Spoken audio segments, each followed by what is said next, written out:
When I was 3, I was obsessed with Saturday morning cartoons. I will never forget the first time that I saw the Silly Symphony version of The Tortoise and the Hare. It would have a profound impact upon my life.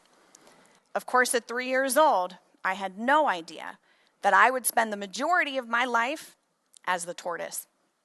It's February of 2018.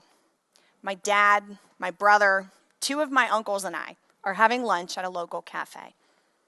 The morning's headline reads, "Local judge indicted on multiple felonies will not seek re-election." We, like all of the other lawyers in town, are dying to know who the next judge will be. When the dust settles, there end up being 6 candidates on the ballot. One of them is me, 34 years old, a single mother with 0 prior political experience. There are also 5 other candidates on the ballot, most of them men, most of them decades older than I am, and with prior political experience. From the minute I announced my candidacy, people begin patting me on the head, both physically and metaphorically. I hear from all kinds of people how cute it is that I'm throwing my hat into the ring. Some local media outlets don't even acknowledge me. The local bar association entirely passes me by, sure that I don't stand a chance next to their good old boy candidates. People tell me to cut my hair so that I will look older.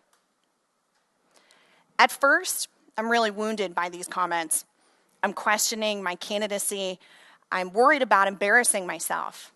I'm thinking about cutting my hair. When all of a sudden, it hits me.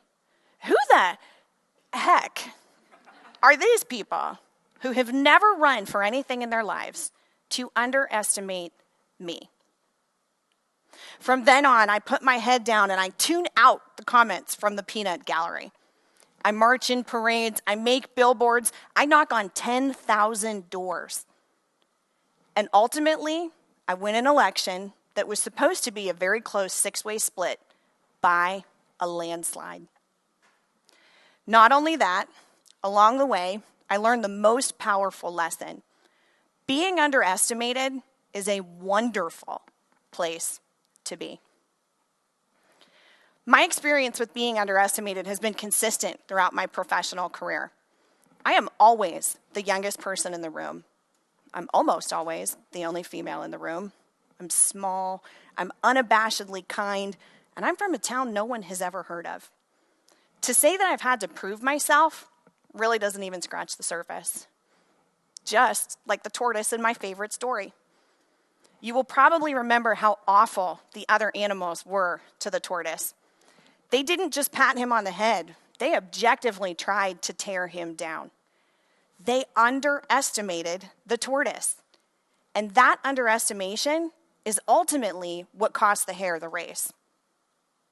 You see, when people underestimate us, they're spending their energy in a negative way. Sometimes it's encapsulated in wait your turn political rhetoric. Sometimes in preconceived biases about race, gender roles, socioeconomic status. Sometimes in heckling the slower runner. Whatever it is, this requires energy. And that is energy that our critics could be spending on running their own race. Meanwhile, when we're the person who's being underestimated, there's only one place for our energy to go: to proving our critics wrong. When we are underestimated, we enter a heightened sense of awareness, and we're able to singularly focus on the task that's ahead of us. This singular focus, in my experience, allows us to achieve peak performance in whatever the race is before us. When we are underestimated, we're being told that we will fail. And while this may sting, ultimately it frees us from expectation, allows us to make our moves in silence, and presents the path to victory. But how do we get past the sting of being underestimated and on to the wonderful part? First, ask yourself whether your critics are even in the race at all. You'll find that most often, your loudest critics are heckling from the sidelines. There is true courage in being in the race, whatever that race is to you. And never forget, no matter how slowly you run, you are absolutely lapping everyone on the sidelines. Second, keep written track of your progress. I know this sounds simple, but it works.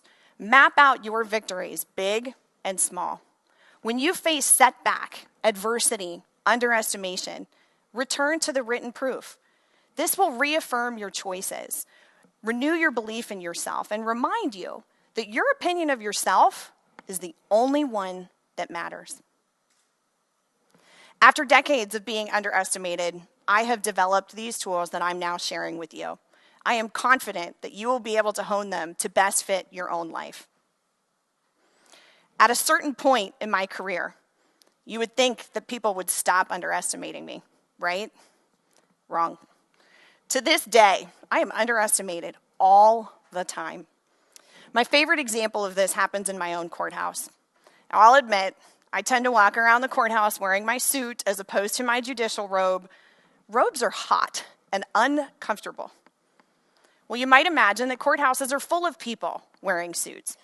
And if you look like you know what you're doing, people will inevitably strike up a conversation with you.